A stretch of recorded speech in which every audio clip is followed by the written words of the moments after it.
Hey everybody, it's Gary Rudman from GTR Consulting. I'm at home with my stay-at-home beard and quarantine hair. Just want to let you know we're still doing our thing, custom qualitative research and syndicated research with Gen Z and Millennials. And want to let you know that we're continuing to do research with this target.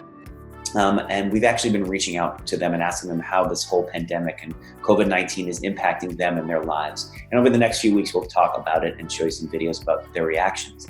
Today, we're going to focus on technology and how that's really how they have kind of leaned into it over the course of this time. So obviously, over the course of the past 25 years, we've been doing research and trend reports, and we find that Gen Z and Millennials are really adaptable. They've grown up in an era of unprecedented technological and societal change. They really have the ability to, at every step, learn how to adapt, and advance. And that's what happens. That's what's happening right now. And before the pandemic, both Gen Z and Millennials, really leaned into technology to maintain their connection, but they're doubling down right now on their reliance to technology, and they've really done so to connect and maintain their connection with their community. So while we're all Zooming and doing these meetings and maybe happy hours, they're looking into their technology as a constant companion. And the younger they are, the more constantly connected they are. Me and friends from just across the country are just hanging out, chatting like old times. They're in their room. Some of them are just drinking scotch or something like that, just because there's nothing to do, and we're just chatting, hanging out like we're sitting across from the bar or something together. Oh, I play a lot of online video games that require co-op, and it'd be shooting or fighting, but it's not more so that I want to play games, but when I have my headset on and I'm in the lobby with 8 other people, it's you feel less alone. So we've been using FaceTime or Skype.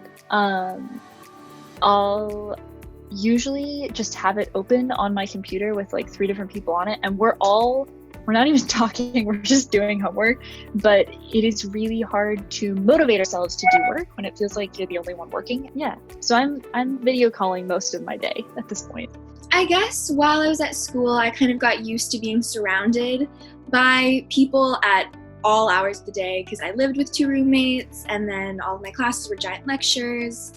So when I did homework, I would just have a bunch of people around me at all times. So I tend to be on FaceTime calls for 8 hours of the day, just to have, because I have a lot of friends who are like that too, who got used to having kind of just company and background noise.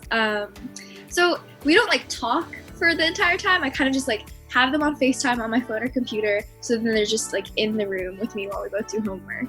Hey, thanks for watching. We here at GTR Consulting will be sharing more and more with you over the course of the next few weeks from the lives of Gen Z and the Millennials in this crazy COVID-19 quarantine era.